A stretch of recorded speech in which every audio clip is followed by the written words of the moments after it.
What's going on, guys? CTG Matt back. You read the title. Today we're talking about every Summer League MVP in history. We're doing more than just talking about them, though. We are ranking them. I will make the tiers. I forgot to do the tiers. Hold on. All right, we have our tiers. Let's go over them. We have Hall of Famer, John Wall, long career, young guy with potential. We have Getting Dark very early, and then we have Trivia Question Nobody Will Know in 10 years. We're going to jump right into it. Like, subscribe. This has been a long time coming for this video. I've been dealing with technical difficulties for like 4 days. Sorry I haven't uploaded. We're going to jump right into it right now with my guy, Randy Foye, formerly the Minnesota Timberwolves, then the Denver Nuggets, then I think he played for the Warriors. He played everywhere. In 06-07, Randy Foye in the Summer League averaged about 25 points per game, with 4 rebounds, 2 steals, 2 assists. He shot 53% from the field, 38% from 3, and 87% from the line. Overall, Randy Foye had a long career. Over a decade in the league. This row is going to get packed. I'm just going to come out and say it. This row is going to get packed. I've done this mental exercise before. Randy Foye had a very long career. He played 11 years in the NBA. That's considered a long career in my book. 10 points per game, 3 assists, and he was a 36% three-point shooter over his career. Very, very respectable stats for Randy Foye. However, like no All-Stars, no Six-Man of the Year, nothing fun like that. No real accolades to the name. However, 10 years in the NBA, over 10 years in the NBA, you cross that decade mark. I mean, that's valuable as hell. It's kind of an exclusive club to be a guy who's played over a decade in the league. Like that some guys would dream to have that type of career that Randy Foye did. And I remember this Summer League very vividly because it was the first Summer League. And yeah, he was dicing everybody. Randy Foye was nice. We're moving on to the next one. It's Nate Robinson, who's going the exact same one. Listen, I loved Nate Robinson when I was a kid. I wanted a pair of kryptonites. I know they were like bright green foams. What the hell was like 14-year-old me gonna do with that? I don't know. That's beside the point. Anyways, shout out to Nate Robinson. He's back to healthy because he got that liver, kidney transplant, whatever. Thank God. He was seeing those videos were not the highlight of my day on social media. But Nate Robinson had a pretty good Summer League that year. In Summer League, he averaged 19.7 points per game. We'll round that up to an even 20. 6 assists. He shot 47 from the field, 36 from 3, 78 from the line. It's a pretty damn good Summer League, deserving of MVP to say the least. And then he goes 11 years in the NBA, averaging 11 points per game, 3 assists per game as well, and he's a 3-time dunk contest champion. Jumped over Dwight Howard, probably one of the coolest little guys in the sport, and it's somebody who I looked up to growing up, not literally because we're about the same height, but figuratively because, like, he's just one of those guys where it's like, damn, me and him almost got the same body type, and he's able to jump over people, 7-footers no less. And the only thing I could jump over, I could probably clear a nice hurdle, a high school hurdle. Sorry, I didn't mean to flex my vertical on you guys. All right, Jerryd Bayless. Yeah, I told you this row is going to get clogged. Jerryd Bayless going in the same spot. Jerryd Bayless in Summer League averaged 30. It's actually 29.7, but that's 30. Come on, let's be serious now. 30 points per game, 5 rebounds, 1 steal per game. Sorry, he shot 48.5 from the field, 43 from 3, and 82 from the line. Jerryd Bayless was cooking. I believe he had a 40 ball in there. I think he had the Summer League scoring record until somebody broke it more recently. He had that for a while. Jerryd Bayless was out there frying in Summer League. He had a quick first step when he first came into the league. He had a nice crossover too. And he could shoot. I mean, he shot 43% from 3 in Summer League. That's only like a 5-game sample, but it's pretty good. Why is he in this row? Well, because he had an 11-year career just like the other 2 guys in this row. It's getting very similar here. 8.5 points per game, 3 assists. He was a 36% three-point shooter. Now, why is he also in this list? I remember 2015, first round, Game 4, Chicago, in Milwaukee, when Bayless was a part of the Bucks, obviously. He had a game winner. Backdoor cut on D Rose. It was a great pass from Jared Dudley, was the inbounder there. Yeah, really weird time. He had a playoff game winner. That means something to me. Now, that's not the only reason he's here. He crossed the 10-year threshold, but he had no real accolades to his name. I guess I could put Nate up 1 higher, but in all reality, the difference here is marginal. All right, now we're getting to like the name brand section of it all. I'm putting Blake Griffin in Hall of Famer. I know some people might not like that. I don't really care. Blake Griffin is a Hall of Famer in my book, but we're going to talk about Summer League first. In Summer League in 2009, Blake Griffin averaged 19 points per game, 11 rebounds, 3 assists per game. He obviously wasn't a shooting big back then. What makes it more interesting is that he played the Summer League but missed the entirety of his rookie season. But he won Summer League MVP. So, hey, there's something there, man. You know what I'm saying? Like, that's I'm leaving here with something. I mean, a double-double with 3 assists. Blake was always a plus passer as a big man, too. I'm going to miss him in the NBA, and I think the NBA world already does miss him. You know, he's got multiple highlight dunks. He's a dunk contest champion, too, like Nate Robinson is. Yeah, Blake won when he jumped over the car. Ultimately, a really fun NBA career. You're talking about a guy who averaged 19 points per game and 8 rebounds in his 13-year career, where he also put up 6 All-Star appearances, 5 All-NBA appearances, and like I said, he did win a dunk contest. Also, he did a podcast with Mark Normand. That means something to me. Yeah, I like stand-up comedy. If you like stand-up comedy, subscribe for more. So that means something to me. You know, no, Blake Griffin's just, in my opinion, he's a Hall of Famer. I know some people might not like that, but no offense, bro, like Calvin Murphy, you know, these guys are in the Hall of Fame for similar to less accolades. Calvin Murphy has way less accolades than Blake does. Tracy McGrady might be hovering that area. But in all reality, the Hall of Fame, you know, it's a relatively low bar. I think Blake Griffin might get in. I'm not sure. If it was up to me, he'd be in. All right, we're going to talk about John Wall. What tier do you think John Wall is going to go into? I'll give you one guess. It's the John Wall category. John Wall in his summer league in 2010 averaged 23.5 points per game, 8 assists, 2.5 steals. He shot 38% from the field, 12% from 3, and 87% from the line. 12% from 3 is kind of impressive to get that awkward of a number for your 3-point percentage in like a 4-game sample. I don't know what he shot. I'd have to look at totals, but that's pretty hilarious. Now, don't let John Wall going in the John Wall category really throw you off. John Wall, I've said it way too many times, was a star in his time. 11-year career, 18.7 points per game, 5 assists. He was a 5-time All-Star, 1-time All-NBA, 1-time All-Defense as well. He was number 1 overall pick. You know, Do the John Wall was part of the culture back then. The song was amazing. I'm just listing off the court stuff for John, but John could have been in the Hall of Fame category. John Wall could have been a Hall of Fame caliber guy, except it really all came crashing down when he missed back-to-back seasons with injuries. I think one was ACL and the next one was Achilles. Like that is just, I don't know how else to describe that. I really don't know how else to, that's awful. Like that might be the worst series of injury luck ever, at least one of the worst. I feel bad for John Wall in a sense because, like, you saw the podcast a while back where he talked about his self-worth and, you know, not feeling good about himself, post-NBA career, blah, blah, blah. That type of stuff is definitely, again, it's right there with the Nate Robinson transplant stuff where it's just like, man, it's awful to hear about. Yeah, he's not a Hall of Famer, but if it was up to me, he'd be inducted into the Hall of Very Good first ballot. John Wall was fun to watch. I watched it live, man. He played my Celtics in the playoffs. It's just a shame Big Kelly O had to put his foot down and put a stop to that nonsense.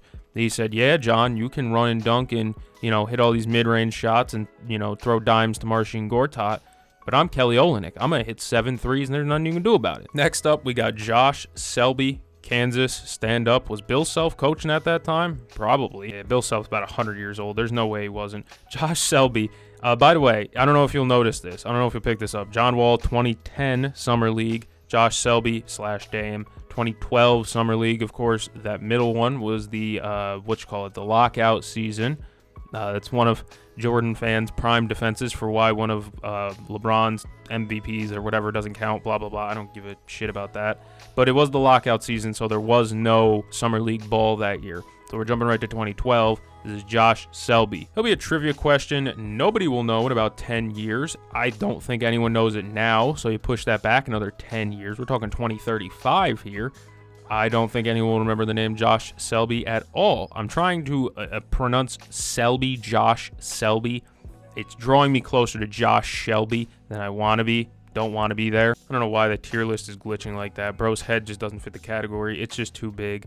Pause. I'm not talking. Josh Selby in the 2012 Summer League averaged, this is pretty incredible, 27.5 points per game, 2.5 steals, and 3 assists as well. These shooting splits are even more funny. 56 from the field, 64 from 3, and 89 from the line. 27.5 points per game. If you do 2 games of that, that's 54 points. That may be more than he scored in his NBA career total regular season. He only played 2 seasons. He averaged 2 points per game. He played 38 total NBA games. yeah, it's not a very a long career for Mr. Selby. Remember when he got in trouble at Kansas? Was that like another autograph thing? That was like a pre-NIL. He took money, therefore he bad guy thing to the NCAA back in the day. Remember that? I don't know. Maybe there's a Kansas fan in the comments that knows what I'm talking about. Shout out to Josh Selby, though. Yeah, his just career was over like that. That's what happens in the NBA, though, you know? He also co-MVP'd with a future Hall of Famer and the best player on this tier list by the name of Dame Dollar Damian Lillard. In that same summer league, Damian Lillard averaged 26.5 points per game with 5 assists. He shot 44 from the field, 38 from 3, and 89 from the line. That is the most Damian Lillard stat line ever, and it was his summer league stats. 26.5 points per game for his summer league stats, and in his NBA career, he's averaged almost 26, so we're close. Dame is a future Hall of Famer, 9-time All-Star, 7-time All-NBA, was one of the best 3 guards in the NBA for a majority of his prime, it felt like. I mean, I know I'm very niche about it right now, but like from the latter half of the 2010s to the early 2020s, Dame was a top 10 player, top 15 in basketball easily. Dame was incredible at his peak. I think about the last year in Portland, I believe he averaged about 32, 33 points per game. It was absolutely ridiculous scoring rate he was at. He's going to be a Hall of Famer, one of the best shooters of all time, has a 70-point game in his bag. People forget about that one. I'm gassing up Dame because I'm sad that he's going to miss the entirety of next season. There's also a common trend coming with some of these guys I will explain later.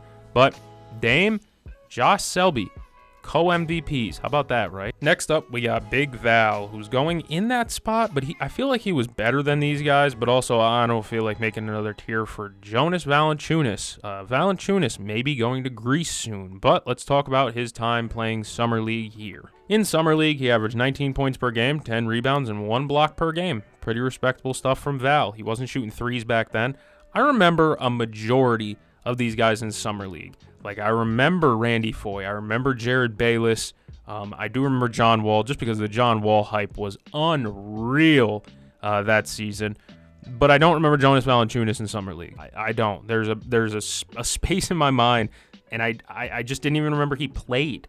I know he won MVP, and some Raptors fans can be like, yup. Yeah, I didn't remember that at all. I'm so sorry. In Valanciunas' 13-year NBA career in the regular season, he averaged 13 points per game, 9 rebounds, and 1 block. The reason why I'm saying averaged is because I don't even know if he's going to be in the NBA next year. There's a good chance he will be because the Nuggets do not seem to want to let him walk to Greece. However, he seems hell-bent on going to Greece, so we'll see how that situation plays out. Lord knows every player has played very well in a situation that they don't want to be in. You know what I mean? No player has ever done poorly in a situation they hate, right? All right, now we move on to another one that will be a trivia question in 10 years. Nobody will know. This is Glenn Rice Jr. Glenn Rice Jr. In Summer League, Glenn Rice Jr. averaged 24.5 points per game, 2.5 steals, and 8 rebounds. He shot 47 from the field, 36 from 3, and what is that from the line? 73. That's all right. That's pretty good stats, I can't lie to you. Glenn Rice, I don't remember him at all. I remember the name, obviously, because he's the son of a Hall of Famer. I don't know if Glenn Rice is in the Hall of Fame. He probably is. I don't remember the induction, is kind of what I'm saying. But Glenn Rice, the second, junior, whatever the hell you want to call him, he had a 2-year pro career as well, where he averaged 2.7 points and 1.5 rebounds. He was there. He got paid to do it. I always feel bad for, like, a father or a son of an NBA legend who, like, isn't the best. You know what I mean? When they can't even, like Gary Payton II, I don't feel bad for. He's gotten a bag. Glenn Rice Jr., again, there's probably 1 to 15 people watching this video right now who remember him in general. Next up, we got my guy Slow-Mo. Slow-Mo's going in that category. It's really getting very, very bulky in that category. Kyle Anderson, 2015 Summer League. He averaged 19 points per game, 6 rebounds, 1 steal, and 1 block per game. This is a Kyle Anderson-ass stat line. If you let Kyle Anderson cook with the ball in his prime, you know what I mean? In his prime, Kyle Anderson is a fun sentence, but let's be honest, he is over the hill now. It's a Kyle Anderson-ass stat line because this is what Slow-Mo does. He's a jack of all trades that does like nothing really well. I mean, he doesn't shoot the three-point very well. He's not a great finisher around the rim. He's a good floater guy. He gets in the lane very well. He's an oversized guard that plays at his own pace. He's called Slow-Mo for a reason. I like Kyle Anderson a lot. I was always a big fan of him. I think he can run a lot of bench units in the NBA. He's currently posted up in Miami right now, I believe, unless he got moved in that trade yesterday. I don't remember. Slow-Mo's my guy, though. In his NBA career, slow-mo Kyle Anderson has averaged 7 points per game and 4 rebounds. Definition of a fine NBA player. Next up, we have Tyus Stones, aka Tyus Jones. Look at his basketball reference page. Tyus Stones kind of goes hard as a nickname. In 2016 Summer League, Tyus Jones averaged 20 points per game with 7 assists and 4 rebounds. Shot 45 from the field, 40 from 3, and 84 from the line. Very solid, and I bet he didn't turn the ball over either. I didn't look at turnover numbers, but that's kind of Tyus Jones' whole gimmick, is that he does not turn the ball over. I don't mean gimmick in a bad way. That's a hell of a gimmick to have. I mean, of all things, you know what I mean? Like Curry's gimmick is shooting the ball. It doesn't necessarily mean it's a bad thing. That means it's what he's most known for. It's actually a really good thing. Tyus doesn't turn the ball over. He averaged 7 assists per game with the Wizards last season or 2 years ago, whatever at this point. And I think he averaged 1 turnover, 1.5 turnovers. Like, that's elite playmaking right there. Tyus just a smart basketball player. Solid guy in his NBA career. He's 10 years in, 8 points per game, 4.5 assists, and he's a 38% three-point shooter. He's a very solid ball player. I'm happy with how Tyus Jones' career turned out, because if you asked me when he got drafted to, what team was he even drafted to? It wasn't Memphis. Was it, the Suns? Somewhere around there. I don't remember. I think it was a West team. I don't remember him very much in Summer League, but obviously he's managed to hang around the league and do successful things. Even his brother's getting a bag now. Good for them. Lonzo Ball. Everyone remembers this Summer League because he was one of the most fun. That draft class in general was one of the most fun ever. I mean, you're talking about Markelle, Lonzo, Tatum, top 3. Obviously, one of them stands out there compared to the other ones, but Lonzo Ball did win Summer League MVP that year. He averaged 16 points per game, 8 rebounds, 9 assists, 2.5 steals. This is where it gets spooky. 38 from the field, 24 from 3, and 77 from the line. That was back when he used to shoot like an old hand clock. You know, the ones on the wall at school that like turn like this?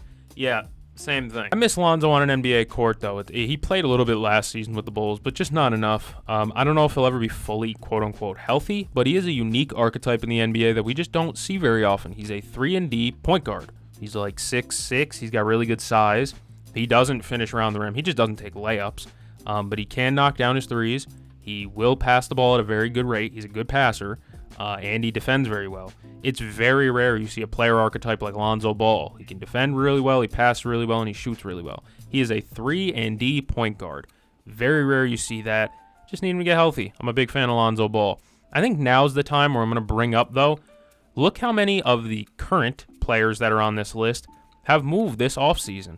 Lonzo Ball got traded to Cleveland. Tyus Jones signed to Orlando. Valanciunas got traded to the Nuggets. Now he might even be going to Greece, Lord knows.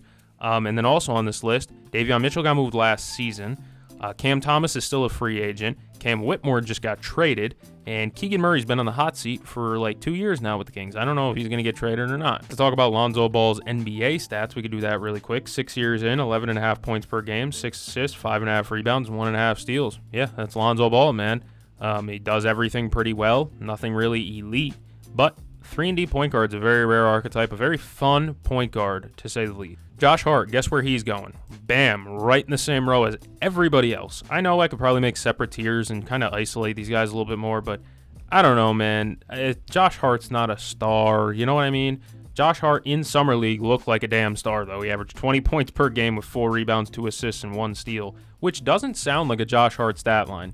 But Josh Hart's stat line is like 12 points, 15 rebounds, 2 steals, and 2 blocks or something like that. But he did shoot 43 from the field, 37 from the 3, 78 from the line. Imagine how hyped Lakers fans were realizing they had the Summer League MVP in back-to-back seasons in Lonzo Ball and Josh Hart. They didn't know long-term Lonzo would be injured half his career. Josh Hart would be a part of a trade package to get Anthony Davis. So was Lonzo Ball. Interesting how that all shook out for them. But yeah, Josh Hart, fine NBA player. In his NBA career, he averages 10 points per game, 7 rebounds, and 3 assists per game. Another jack-of-all-trades type. Very funny, fills up stat sheets, and, sometimes he wins you games, sometimes he loses you games. It's the Josh Hart spectrum. I'm a fan, though. He hustles hard, and any player that hustles hard gets my approval. Brandon Clark, I'm putting in the getting dark very early tier. I know Brandon Clark has spurts of good play, and I know he's been injured here and there, like last season, or not last season, the year before last season, he played like 4 games or whatever. I know he gets hurt often, but man, it's starting to get dark in his NBA career. In Summer League, he averaged 15 points per game, 10 rebounds, 2 blocks per game on 55, 55, 76 splits. That was back when he took threes. He doesn't even take threes anymore. All he does is that little push floater in the lane. I like the floater. It goes in a lot. But can you expand a little bit? 6 years into his NBA career, 10 points per game, 5.5 rebounds, and about a block per game. It's not a bad stat line. But it's getting worse. You look at his first few years in the league, and there was promise there. There was hope. Now I look at him, and I'm like, he's like a third center, maybe a 4. It doesn't help that he hasn't expanded. If the floater stayed, and it has, he still makes his floaters, just back up behind the 3, man. Be able to knock down a 3. His rookie year, he took, I think, like the most threes per game of his career. It's at least over 1. Nowadays, in the last like 3 years, I don't even know if he's averaging 1 per game. I miss the old Brandon Clark. Take a 3, Brandon Clark. Put up the float, Brandon Clark. All right, I got to stop. It's currently 12:40 a.m. as I'm recording, so if I'm losing my mind, it should tell you about all. Davion Mitchell is in the next draft class with Cam Thomas. They split MVP just like Dame and Josh Selby did. But also, 2019 was the Brandon Clark year. In 2021 is Davion and Cam Thomas. There was no Summer League in 2020 because there was a mysterious disease of some sort. I don't know. I haven't heard about it yet. Davion Mitchell, I'm going to put in, I'm going to say getting dark early. I know he just got paid and he had a really good run with Miami. When he got traded to Miami, his stats were way better. He was on the court playing way better minutes. He was hitting his threes relatively well. And of course, he's always been a pit bull on defense, and bringing him to Miami is like, I don't know, it's like bringing Mike Vick to the dog pound. You know, he's getting excited. Not the best comparison I could have used there, but either way, Davion Mitchell played very well in Miami. He had a really good game 2 against Cleveland. One of the two, he just went off in the fourth quarter. It was Davion versus Donovan. It was a really fun game. The reason why I'm having him getting dark very early is because there's not potential there. You know, it's kind of like Brandon Clark, where it's like, all right, you know what you're going to get at this point. Davion Mitchell in Summer League averaged 12.5 points, 4.5 assists, 1.5 steals. He shot 42, 40, 44 splits. Shot 44% from the free throw line. In the regular season, so far in his career, he's averaged 7.5 points per game with 3 assists, 44 from the field, 34 from 3, and 70 from the line. A very okay NBA player. One of the best nicknames in the NBA. I'll give him that. Off night goes hard. Yeah, but that's about it. I appreciate what he does with Miami. It's just I don't think there's much higher of a ceiling there. Let me know down in the comments, Heat fans. Do you think that there's realistically a higher ceiling to Davion Mitchell than what you're getting? Cam Thomas, I'm going to put in young guy with potential. I believe he is also younger than Davion Mitchell, so that definitely helps as well. Davion was drafted at like 24 years old.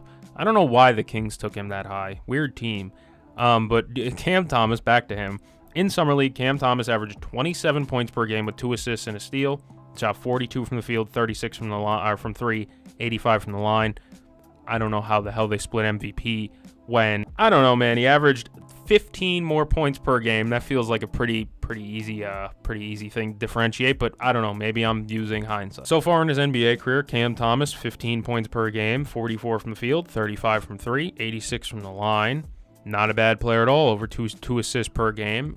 He just gets shots up. He's a volume scorer. That's kind of what he is.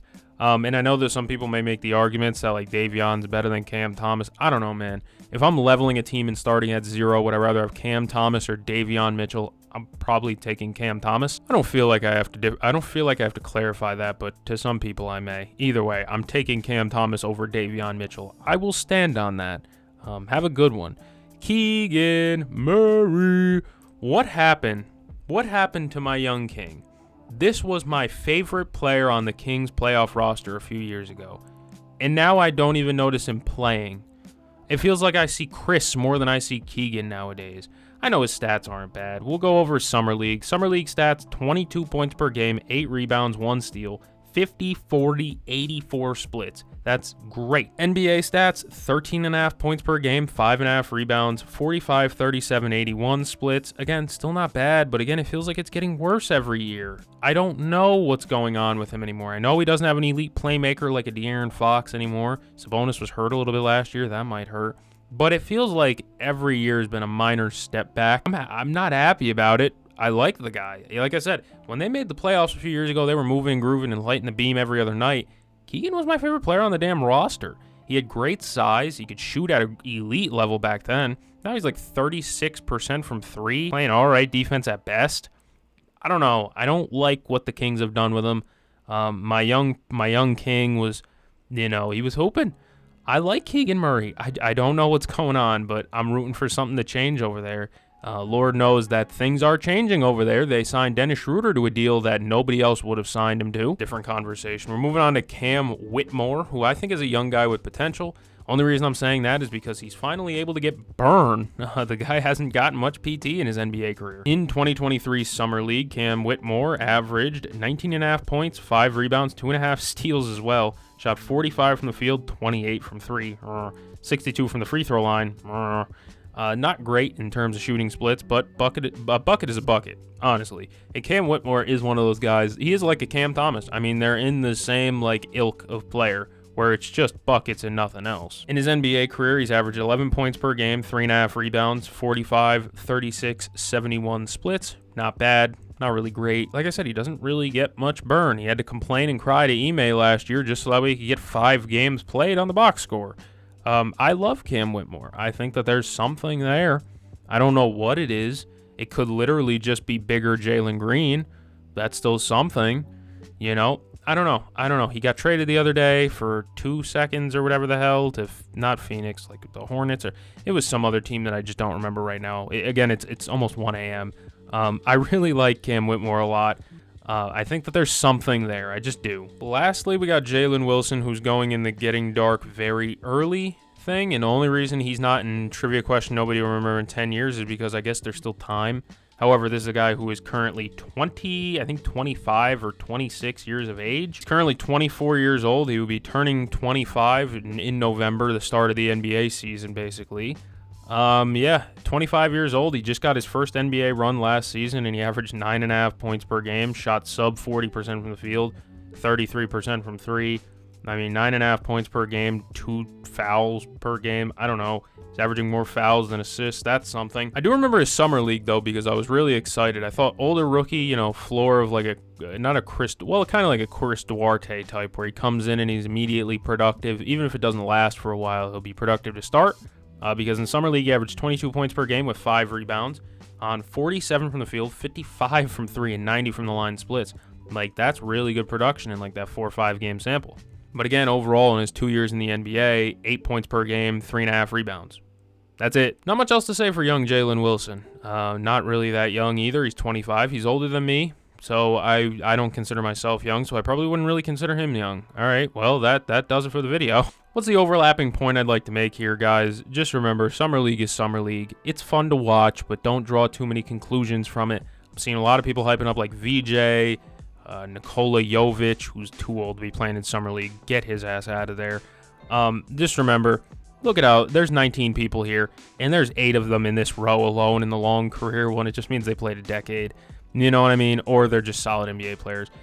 Just remember, you may not always get a star just because they balled out in Summer League. Jared Bayless averaged 40 in Summer League, guys, so grain of salt with everything, as per usual. And there's plenty of variance. You got a couple of Hall of Famers in Blake and Dame, and then a John Wall type who was very, very good for a very, very short amount of time. And then you got Josh Selby and Glenn Rice Jr. These guys, Summer League MVPs, come in different shapes, sizes, and different career paths. If you've enjoyed this video, like, subscribe. I've had software issues all weekend. That's why I haven't uploaded. I feel terrible. My mental health has been horrible because of that. So leave a like if you loved the video. I'm going to go catch a game. I'll see you guys in the next one.